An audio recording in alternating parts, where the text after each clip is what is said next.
नमस्ते दोस्तों, स्वागत है आपका एक और वीडियो में आपके अपने चैनल ज्योतिष सूत्रम पर। आज के वीडियो में हम केपी एस्ट्रोलॉजी में भाव कारक तत्व निकालने का जो तरीका है उसे फिर से एक बार समझेंगे। पिछले वीडियो में भी मैंने आपको कुछ एग्जांपल्स देके ये बात समझाई थी। आज हम फिर से इसी का अभ्यास करेंगे क्योंकि ये बहुत ज़्यादा ज़रूरी है केपी एस्ट्रोलॉजी के फंडामेंटल्स के हिसाब से। तो हमें जो हमारे 12 भाव होते हैं उनके L1, L2, L3 और L4 सिग्निफिकेटर्स निकालने होते हैं केपी एस्ट्रोलॉजी में।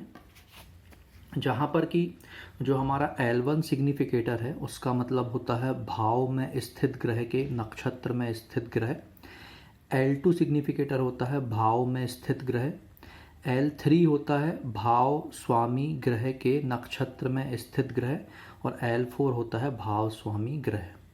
तो ये बात मैं आपको पहले भी बता चुका हूँ। तो सबसे पहले हम L2 निकालते हैं और फिर L2 के बेसिस पर हम L1 निकालते हैं, फिर हम L4 निकालते हैं और L4 के बेसिस पर फिर हम L3 निकालते हैं। तो ये हमारे 1 से लेके 12 तक के भाव यहाँ पर हमने लिखे हुए हैं। ये हमारे पास में जो हम केपी कुंडली कहते हैं या फिर जो भाव चलित कुंडली कहते हैं वो बनी हुई है। और कुंडली में जो ग्रह है वो किस नक्षत्र में स्थित है ये जानकारी भी हमें दी हुई है। तो अब हम यहाँ पर शुरू करते हैं। हाउस नंबर 1 जो पहला भाव है उसके लिए सबसे पहले हम L2 निकालेंगे और L2 के बेसिस पर फिर हम L1 निकालेंगे। सिमिलरली हम पहले L4 निकालेंगे और फिर L4 के बेसिस पर जो है हम L3 निकालेंगे। फिर से एक बार मैं आपको जल्दी से बताता हूँ। L2 है भाव में स्थित ग्रह, ठीक है। यहाँ पर पहले भाव में अगर आप देखेंगे तो ये जन्म कुंडली का पहला भाव है। यहाँ पर मून और राहु ये दो ग्रह स्थित हैं। मून है और राहु है।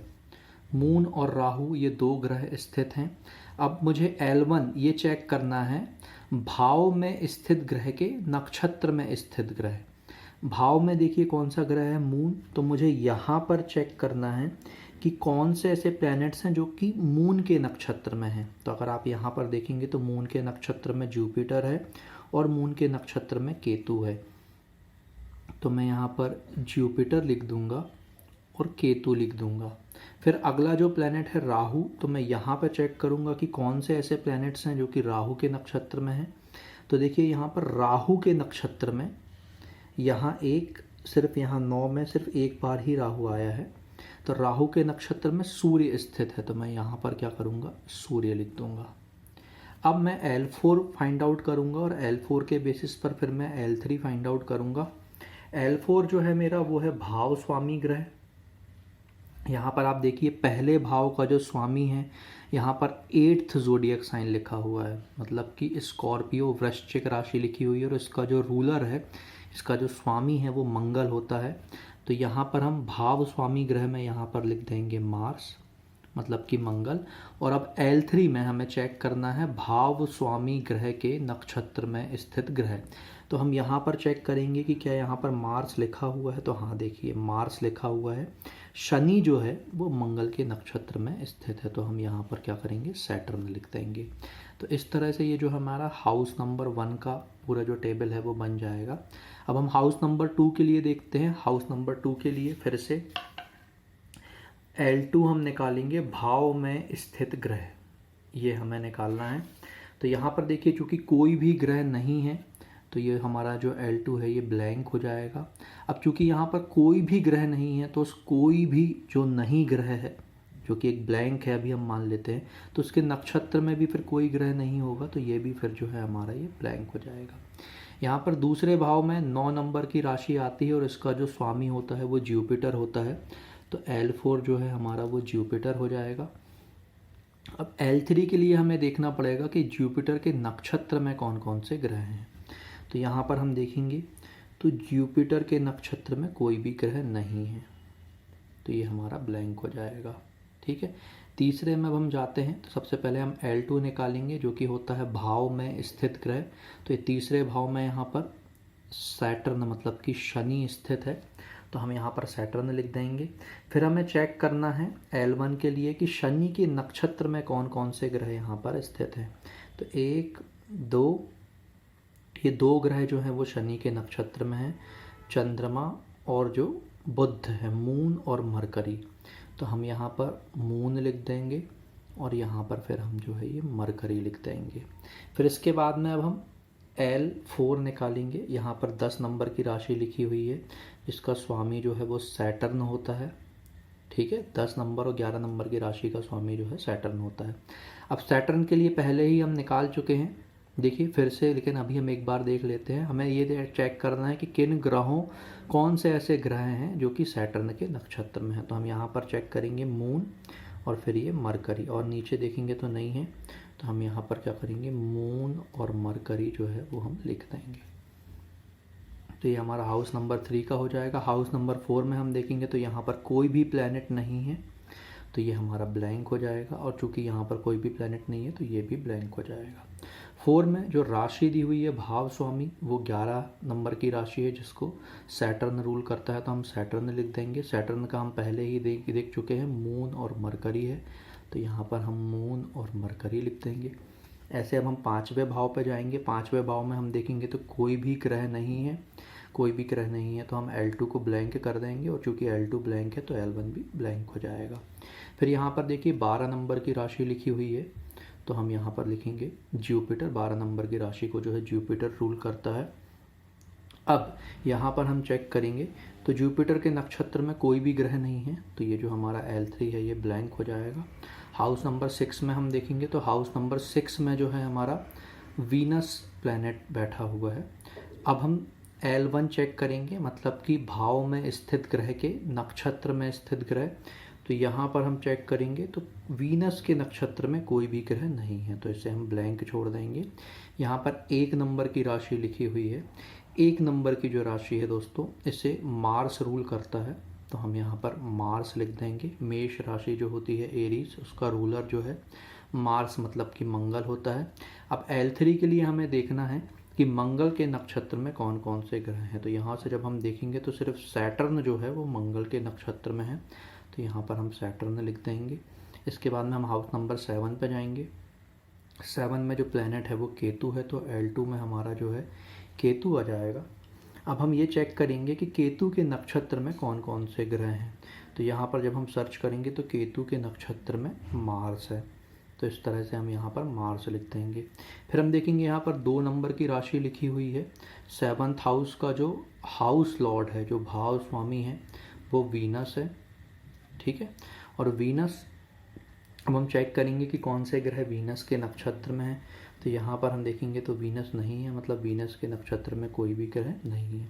अब हम 8 में देखेंगे, हाउस नंबर 8 में, तो यहाँ पर मरकरी और सन, ये 2 प्लैनेट हैं, तो ये मरकरी हम यहाँ पे लिख देंगे और ये सन हम यहाँ पे लिख देंगे। अब हमें L1 देखना है, मतलब कि भाव में स्थित ग्रह के नक्षत्र में स्थित ग्रह। तो पहले हम मरकरी को देखेंगे। यहाँ पर हम चेक करेंगे तो मरकरी के नक्षत्र में जो है वो राहु है, तो हम राहु को लिख देंगे, और कोई प्लैनेट यहाँ पर मरकरी के नक्षत्र में नहीं है। फिर हम सन को चेक करेंगे तो यहाँ पर अगर आप देखेंगे तो सन के नक्षत्र में जो है वो वीनस है, तो हम वीनस को यहाँ पर लिख देंगे। इसके बाद में फिर अब हम L4 सिग्निफिकेटर देखेंगे, तो यहाँ पर 3rd नंबर की राशि लिखी हुई है जिसे मरकरी रूल करता है, तो अब हम यहाँ पर मरकरी लिख देंगे। फिर अब हम आगे देखेंगे कि मरकरी के नक्षत्र में कौन कौन से ग्रह हैं। तो यहाँ पर जब हम चेक करेंगे तो मरकरी के नक्षत्र में सिर्फ एक ही प्लैनेट है जो कि राहु है, तो ये हमारा हाउस नंबर 8 का हो जाएगा। 9 में हम चेक करेंगे तो 9 में जो प्लैनेट पॉजिटेड है वो है मार्स। अब हम मार्स के लिए L1 चेक करेंगे, मतलब कि मार्स के नक्षत्र में कौन कौन से प्लैनेट्स हैं। यहाँ पर हम चेक करेंगे तो मार्स के नक्षत्र में सिर्फ सैटर्न है, तो सैटर्न को हम यहाँ पर लिख देंगे। अब इसके बाद में हम L4 फाइंड आउट करेंगे, तो यहाँ पर 4 नंबर की राशि लिखी हुई है जिसको मून रूल करता है, तो मून को हम यहाँ पर लिख देंगे। फिर हम चेक करेंगे मून के नक्षत्र में कौन कौन से ग्रह हैं, तो यहाँ पर जुपिटर और केतु जो है ये मून के नक्षत्र में है। जुपिटर और केतु जो है वो मून के नक्षत्र में है। फिर इसके बाद में अब हम हाउस नंबर 10 पे चेक करेंगे। हाउस नंबर 10 पे अगर आप यहाँ पर देखेंगे तो यहाँ पर जुपिटर प्लैनेट प्लेस्ड है, तो हम जुपिटर लिख देंगे। L2 मतलब कि भाव में स्थित ग्रह। अब इसके बाद में हम ये देखेंगे कि L1 के लिए कि जुपिटर के नक्षत्र में कौन कौन से ग्रह हैं। तो यहाँ पर अगर आप देखेंगे तो जुपिटर के नक्षत्र में कोई भी ग्रह नहीं है, तो हम इसे जो है ब्लैंक छोड़ देंगे। इसके बाद में अब हम हाउस नंबर 10 के लिए हाउस लॉर्ड देखेंगे। यहाँ पर 5 नंबर की राशि लिखी हुई है जिसे सन रूल करता है, तो हम यहाँ पर सन लिख देंगे। सन के लिए अब हम L3 सिग्निफिकेटर देखेंगे। तो सन जो है, सन के नक्षत्र में सिर्फ एक ही प्लैनेट है जो कि वीनस है, तो अब हम वीनस को यहाँ पर लिख देंगे। 11 नंबर पर हम जाएंगे। 11 नंबर पर चूँकि कोई भी प्लैनेट नहीं है तो हम इसे ब्लैंक छोड़ देंगे, और चूँकि L2 जो है वो ब्लैंक है तो L1 भी ब्लैंक होगा। यहाँ पर 6 नंबर की राशि लिखी हुई है जिसे मरकरी रूल करता है, और मरकरी के लिए हम पहले ही देख चुके हैं, तो मरकरी के लिए हम यहाँ पर राहु लिख देंगे। फिर इसके बाद में हाउस नंबर 12 पर हम जाएंगे जहाँ पर कोई भी प्लैनेट नहीं है, मतलब L2 ब्लैंक होगा, और L2 ब्लैंक है तो L1 भी जो है वो ब्लैंक होगा। L1 भी चूँकि ब्लैंक है, अब हम L4 देखेंगे तो यहाँ पर चूँकि 7 नंबर की राशि लिखी हुई है जिसे वीनस रूल करता है, तो हम यहाँ पर वीनस लिख देंगे। और हम जानते हैं कि यहाँ पर वीनस के नक्षत्र में कोई भी ग्रह नहीं है, तो हम इसे ब्लैंक छोड़ देंगे। तो यहाँ से हमें क्या समझ में आता है दोस्तों, कि अगर हमें हाउस नंबर 1 के रिज़ल्ट चाहिए हैं, अगर हमें हाउस नंबर 1 के रिज़ल्ट चाहिए हैं, तो सबसे प्रबलता से जुपिटर, केतु और सन हमें उसके रिज़ल्ट सबसे प्रबलता से दे सकते हैं। ठीक है। हाउस नंबर 2 के अगर हमें रिज़ल्ट चाहिए हैं तो सिर्फ एक ही प्लैनेट उसके रिज़ल्ट देगा जो कि जुपिटर है। ठीक है। यदि हम हाउस नंबर 3 के अगर हम रिज़ल्ट चाहते हैं तो मून और मरकरी सबसे प्रबलता से रिजल्ट देंगे, फिर उससे कम प्रबलता से सैटर्न देगा। अब चूंकि मून मरकरी 2 बार आ रहे हैं तो हम पहले वाले को ही यहाँ पर कंसीडर करेंगे। यहाँ पर हाउस नंबर 4 के अगर हमें रिजल्ट चाहिए हैं तो मून और मरकरी रिजल्ट देंगे, फिर उसके बाद में सैटर्न।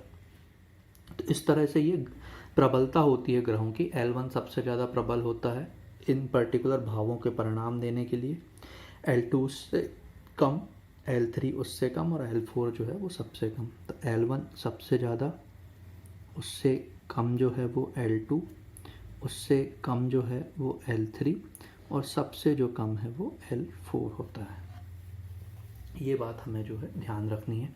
अब हम एक और एग्जांपल लेते हैं यहाँ पर।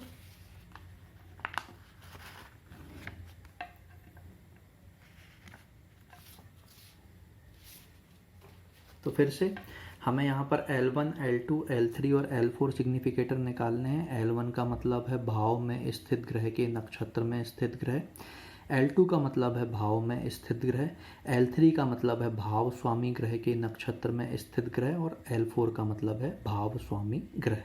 सबसे पहले हम L2 निकालेंगे, उसके बाद में L2 के बेसिस पर हम L1 निकालेंगे, फिर हम L4 निकालेंगे, और L4 के बेसिस पर हम L3 निकालेंगे। तो यहाँ पर अब हम फिर से देखते हैं। हाउस नंबर 1 जो है दोस्तों, यहाँ पर जो प्लैनेट लिखा हुआ है वो सैटर्न है, तो हम L2 में यहाँ पर क्या करेंगे, सैटर्न लिख देंगे। अब हमें देखना है भाव में स्थित ग्रह के नक्षत्र में स्थित ग्रह, तो यहाँ पर हम चेक करेंगे सैटर्न के नक्षत्र में सिर्फ सैटर्न है, तो हम यहाँ पर सैटर्न ही जो है वो लिख देंगे। अब हमें L3 और L4 फाइंड आउट करना है, तो पहले हम L4 फाइंड आउट करेंगे। L4 भाव स्वामी ग्रह, यहाँ पर 8 नंबर की राशि लिखी हुई है जिसका जो रूलर है वो मार्स होता है, तो हम यहाँ पर मार्स लिख देंगे। अब L3 के लिए हम चेक करेंगे कि मार्स के नक्षत्र में कौन कौन से ग्रह हैं। तो अगर हम यहाँ पर पूरा देखते हैं तो वीनस और केतु जो है वो मार्स के नक्षत्र में है, तो वीनस लिख देंगे हम और केतु लिख देंगे। अब हम हाउस नंबर 2 पे चेक करेंगे, तो हाउस नंबर 2 पे जो है मार्स प्लेस्ड है, मार्स पॉजिटेड है, तो हम यहाँ पर L2 में मार्स लिख देंगे। अब हमें देखना है कि मार्स के जो है नक्षत्र में कौन कौन से ग्रह हैं, तो पहले हम निकाल चुके हैं तो वही हम लिख देंगे, वीनस लिख देंगे हम और केतु लिख देंगे। ठीक है। इसके बाद में अब हमें L4 निकालना होगा, तो यहाँ पर 9 नंबर की राशि लिखी हुई है जिसे जुपिटर रूल करता है, तो सेकंड हाउस जो है वहाँ पर भाव स्वामी ग्रह जुपिटर होगा। और अब हम जुपिटर के बेसिस पर L3 निकालेंगे। जुपिटर के नक्षत्र में कौन कौन से ग्रह हैं वो हम यहाँ पर चेक करेंगे एक बार में, तो जुपिटर खुद ही जो है वो जुपिटर के नक्षत्र में है। इसके बाद में अब जो है हम थर्ड हाउस पर देखेंगे, तो चूंकि थर्ड हाउस में कोई भी प्लैनेट नहीं है तो L2 ब्लैंक हो जाएगा, और L2 ब्लैंक है तो L1 भी जो है वो हमारा ब्लैंक हो जाएगा। फिर इसके बाद में अगर हम थर्ड हाउस पे देखेंगे तो जो राशि लिखी हुई है वो 10 नंबर है, जैसे सैटर्न रूल करता है तो हम यहाँ पर सैटर्न लिख देंगे। अब हम चेक करेंगे L3 के लिए कि सैटर्न के नक्षत्र में कौन कौन से प्लैनेट है। तो सैटर्न के नक्षत्र में सिर्फ सैटर्न है तो हम यहाँ पर सैटर्न लिख देंगे। हाउस नंबर 4 में दोस्तों यहाँ पर अगर आप देखेंगे तो जुपिटर पॉजिटेड है तो L2 में हम जुपिटर लिख देंगे। L1 के लिए हम चेक करेंगे कि यहाँ पर जुपिटर के नक्षत्र में कौन कौन से प्लैनेट है। तो जुपिटर के नक्षत्र में खुद जुपिटर है। इसके बाद में फिर यहाँ पर जो राशि लिखी हुई है वो 11 नंबर लिखी हुई है, जैसे सैटर्न रूल करता है तो हम यहाँ सैटर्न लिख देंगे। और सैटर्न हम देख चुके हैं, सैटर्न जो है वो सैटर्न के नक्षत्र में है, इसलिए L4 सैटर्न के लिए L3 जो है सैटर्न होगा। हाउस नंबर 5 में हम चेक करेंगे तो यहाँ पर सिर्फ एक प्लैनेट है जो कि राहु है, तो राहु हम यहाँ पर लिख देंगे। L1 के लिए हम चेक करेंगे कि राहु के नक्षत्र में कौन से प्लैनेट है। यहाँ पर कोई भी प्लैनेट राहु के नक्षत्र में नहीं है तो हम इसे ब्लैंक छोड़ देंगे। इसके बाद में फिर अब हम देखेंगे कि हाउस नंबर 5 पर राशि कौन सी लिखी हुई है। तो यहाँ पर 9 नंबर की राशि लिखी है जिसे जुपिटर रूल करता है। और जब जुपिटर है तो जुपिटर हम देख चुके हैं कि जुपिटर अपने ही नक्षत्र में है तो हम यहाँ पर भी जुपिटर लिख देंगे। इसके बाद में हाउस नंबर 6 पे हम चेक करेंगे तो कोई भी प्लैनेट नहीं है तो L2 ब्लैंक हो जाएगा। चूँकि L2 ब्लैंक है तो L1 भी ब्लैंक हो जाएगा। हाउस नंबर 6 पे जो राशि लिखी हुई है वो कौन सी है, वो राशि है राशि नंबर 1 जो कि मेष मतलब कि एरीज राशि होती है, जिससे कि मार्स रूल करता है तो हम यहाँ पर मार्स लिख देंगे। और मार्स के केस में हम देख चुके हैं वीनस और केतु हम यहाँ पर लिख देंगे। कैसे लिखा मैंने हम एक बार और चेक कर लेते हैं, क्योंकि पहले हम ये फाइंड आउट कर चुके हैं। तो मार्स के लिए आप देख लीजिए, यहाँ पर वीनस जो है वो मार्स के नक्षत्र में है और केतु मार्स के नक्षत्र में। हाउस नंबर 7 पे हम देखेंगे कोई भी प्लैनेट नहीं है तो L2 ब्लैंक हो जाएगा, और L2 ब्लैंक है तो L1 भी ब्लैंक हो जाएगा। यहाँ पर ज़ोडिएक साइन जो है वो 2 लिखा हुआ है, मतलब यहाँ पर वीनस आएगा। और जब यहाँ पर वीनस है तब हमें चेक करना पड़ेगा कि वीनस के नक्षत्र में कौन कौन से प्लैनेट्स हैं। तो यहाँ पर अगर आप देखेंगे तो 1 2 सन और मार्स जो हैं वो वीनस के नक्षत्र में है तो हम यहाँ पर सन और मार्स लिख देंगे। इसके बाद में हम हाउस नंबर 8 पे जाएंगे। यहाँ पर कोई भी प्लैनेट नहीं है तो L2 ब्लैंक हो जाएगा, और L2 ब्लैंक है तो L1 भी ब्लैंक हो जाएगा। अब हम यहाँ पर भाव स्वामी देखेंगे तो ये 3 नंबर की राशि लिखी हुई है जिसे मरकरी रूल करता है, हम यहाँ पर मरकरी लिख देंगे। L3 के लिए हम चेक करेंगे कि मरकरी के नक्षत्र में कौन कौन से प्लैनेट हैं।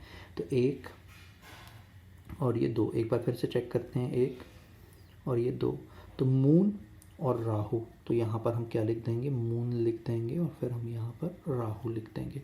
हाउस नंबर 9 में हम जाएंगे तो मून और मरकरी ये 2 प्लैनेट पॉजिटिव हैं तो हम यहाँ पर मून लिख देंगे और हम यहाँ पर मरकरी लिख देंगे। ठीक है, अब हमें ये चेक करना है कि इन प्लैनेट्स के नक्षत्र में कौन कौन से ग्रह हैं। पहले हम मून लेंगे, चेक करेंगे तो यहाँ पर मून के नक्षत्र में कोई नहीं है। मरकरी का हम देख चुके हैं, मून और राहु, तो हम यहाँ पर मून और राहु लिख देंगे। 9 नंबर में जो ज़ोडिएक साइन लिखा हुआ है वो है मून, तो हम यहाँ पर क्या करेंगे, और 4 जो है उसका जो मतलब यहाँ पर जो ज़ोडिएक साइन लिखा हुआ है वो कैंसर है, मतलब कि कर्क राशि, इसका रूलर जो है मून होता है तो हम मून लिखेंगे। फिर हम चेक करेंगे कि मून के जो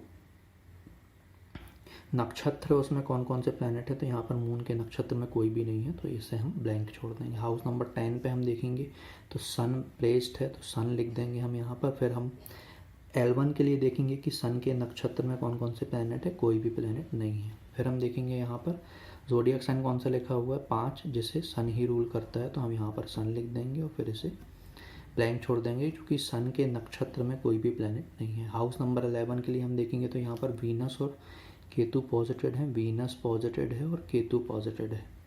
ठीक है, अब हम L1 के लिए देखेंगे कि वीनस के नक्षत्र में कौन कौन से प्लैनेट हैं और केतु के नक्षत्र में कौन कौन से प्लैनेट हैं। तो हम यहाँ पर देख सकते हैं, देखिए वीनस के लिए हमने निकाला था सन और मार्स हैं तो यहाँ पर हम सन और मार्स लिख देंगे। फिर अब हम केतु के लिए चेक करेंगे तो यहाँ से जब हम देखते हैं तो केतु एक ही बार आया हुआ है, मरकरी जो है वो केतु के नक्षत्र में है। एक बार और चेक कर लीजिए, नहीं है, एक ही बार है। ठीक है, तो ये हमारा हो गया। अब 11 नंबर पे जो ज़ोडिएक साइन लिखा हुआ है वो 6 लिखा हुआ है, 6 को मरकरी रूल करता है और हम जानते हैं मरकरी के लिए पहले ही हम निकाल चुके हैं मून और राहु, तो मून को और राहु को हम यहाँ पर जो है वो लिख देंगे। ठीक है, हाउस नंबर 12 ये ब्लैंक है तो इसे हम छोड़ देंगे, L2 ब्लैंक हो जाएगा, और L2 ब्लैंक है तो L1 भी जो है हमारा वो ब्लैंक हो जाएगा। यहाँ पर ज़ोडिएक साइन 7 लिखा हुआ है जिससे वीनस रूल करता है, तो वीनस के लिए हम यहाँ पर वीनस लिख देंगे। वीनस का हम पहले चेक कर चुके हैं कि वीनस जो है यदि L4 है तो L3 क्या होगा, सन और मार्स होगा, तो हम यहाँ पर सन और मार्स लिख देंगे। तो इस तरह से दोस्तों हमने क्या किया है, भावचलित कुंडली और ग्रह किस नक्षत्र में स्थित है, मतलब ग्रह का नक्षत्र स्वामी ग्रह कौन सा है, इसके बेसिस पर हमने 12 भावों के 12 जो हाउसेस है, 12 कस्प है उनके L1, L2, L3 और L4 सिग्निफिकेटर जो है हमने वो पता लगाए हैं, कैलकुलेट किए हैं। ये चीज़ें आपको सॉफ्टवेयर में मिल जाती हैं, लेकिन केपी का अभ्यासक होने के नाते ये मतलब ज़रूरी होता है आपके लिए कि आपको पता हो कि हम L1, L2, L3 और L4 सिग्निफिकेटर निकालते किस तरह से हैं। फिर से ध्यान रखिएगा, अगर मुझे हाउस नंबर 1 के रिज़ल्ट चाहिए तो सबसे प्रबलता से मुझे सैटर्न वो रिज़ल्ट देगा। हाउस नंबर 2 के लिए वीनस और केतु सबसे प्रबलता से रिज़ल्ट देंगे। हाउस नंबर 4 के लिए रिज़ल्ट जो है मुझे जुपिटर से मिलेंगे।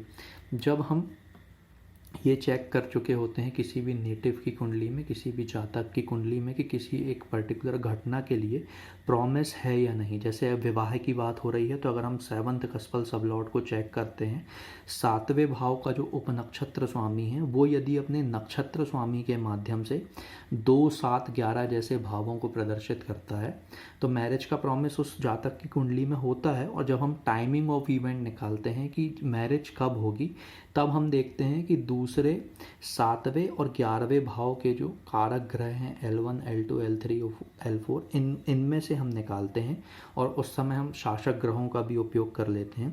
और इसके बेसिस पर, इन ग्रहों के बेसिस पर हम ये पता लगाते हैं कि इनकी दशा, अंतरदशा या फिर प्रत्यंतर दशा में जो है विवाह हो सकता है, फिर गोचर वगैरह का यूज़ करके इस तरह से जो है हम जो है फलित करते हैं। तो इसलिए ये L1, L2, L3 और L4 सिग्निफिकेटर जो हैं ये हमें पता होना चाहिए, ये बहुत ज़्यादा ज़रूरी है आपके लिए। ठीक है, तो यहाँ पर मैंने 2 कुंडलियों पर आपको अभ्यास करवा दिया है। ये एक कुंडली जो है ये आपके लिए जो है होमवर्क है, इस पे आप प्रयास कीजिएगा। अगर आपको इसे सॉल्व करते समय कोई भी डाउट आता है तो वो डाउट जो है आप मुझसे पूछ सकते हैं। ये पहला होमवर्क है आपके लिए और फिर ये दूसरा होमवर्क है। तो ये दोनों जो है ना ये आपको सॉल्व ज़रूर करने हैं। अगर आपको सॉल्व करने में कोई प्रॉब्लम आती है तो आगे फिर जो है मैं आगे के लेक्चर्स में इन्हें सॉल्व करके आपको बता दूंगा। ठीक है, तो दोस्तों मिलते हैं आपसे अगले वीडियो में, तब तक के लिए नमस्कार।